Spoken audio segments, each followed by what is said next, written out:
Pemirsa, calon presiden nomor urut 1 Anies Rashid Baswedan menyatakan sambutan warga Semarang dahsyat dalam acara Desak Anies di Semarang, Jawa Tengah pada Senin 5 Februari lalu.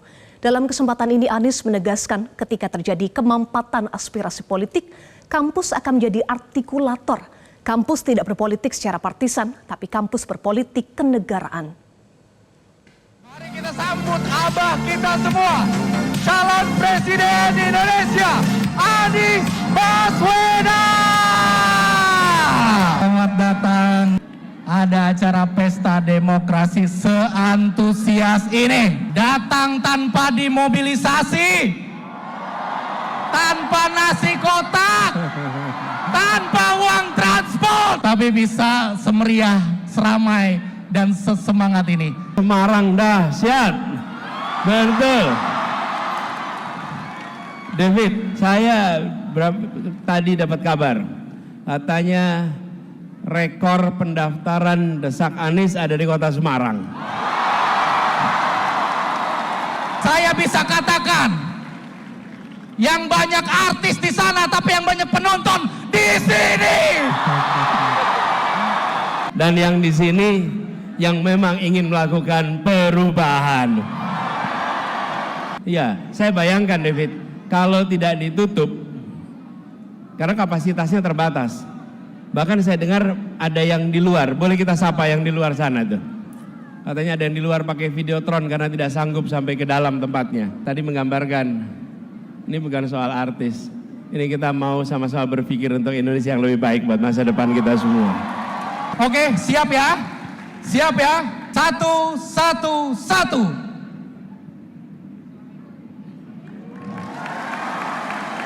Sebagai akademisi, sebagai orang yang juga tumbuh dalam aktivisme kampus, gimana tanggapan Pak Anies tentang fenomena banyaknya kampus dan guru besar yang turun gunung menyatakan bahwa ini darurat demokrasi? Silakan Pak Anies.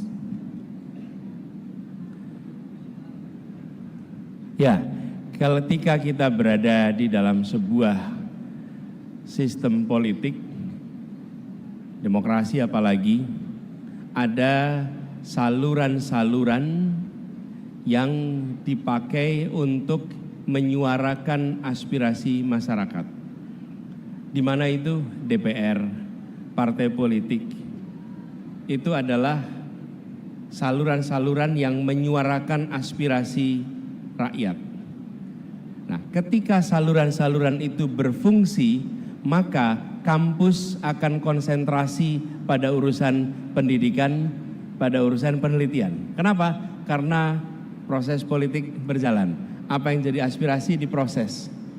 Oke? Ketika yang menjadi aspirasi publik itu tidak diungkapkan lagi oleh partai-partai, tidak lagi diungkapkan lagi oleh dewan, dan yang terjadi justru penseragaman, makin hari makin perseragaman, makin hari makin perseragaman, di situ ada yang disebut sebagai kemampatan. Ketika kemampatan terjadi, maka aspirasi itu mencari jalur baru. Dan kampus selalu menjadi artikulator ketika aspirasi itu mampet. Jadi, ketika kampus-kampus itu menyuarakan pendapat, itu artinya ada aspirasi yang kuat, yang mampet, yang tidak diutarakan di dalam channel-channel politik yang ada. Nah, dengar. Di situ kemudian kampus bergerak, kampus menyuarakan. Kenapa ya? Karena kampus di situ tempat satu, kaum intelektual, cendekia, membaca situasi, mengerti apa yang terjadi, tapi juga mereka tahu bahwa ini bukan wilayah yang mereka perlu terlibat secara langsung ketika proses politik berjalan, tapi ketika mampet. Dan kampus tidak berpolitik secara partisan, kampus berpolitik secara kenegaraan. Itu pegangan. Jadi ketika kampus mengungkapkan, jangan pernah tuduh partisan, karena kampus itu berisi pandangannya beda-beda. Datang ke Gajah Mada, di situ pandangannya beda-beda. Datang ke Undip, pandangannya beda-beda.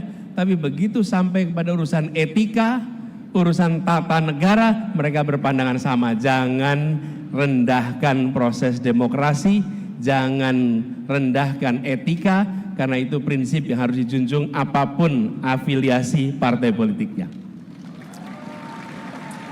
Jadi ini pertanda bahwa demokrasi sedang dilucuti. Bila demokrasi itu minimal tiga. Satu, adanya oposisi. Dua, adanya kebebasan berbicara. Tiga, adanya pemilu yang bebas. Maka kita menyaksikan kebebasan berbicara, kita mengalami penurunan yang luar biasa. Kalau tidak ada penurunan, tidak ada kaos-kaos bertuliskan Wakanda Nomor Indonesia Forever.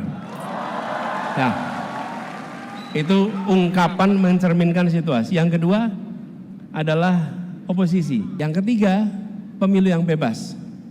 Pekan depan kita akan menyaksikan apakah Indonesia akan keluar dari proses 14 Februari sebagai negara demokrasi yang matang atau negara yang demokrasinya mengalami kemunduran 14 Februari besok.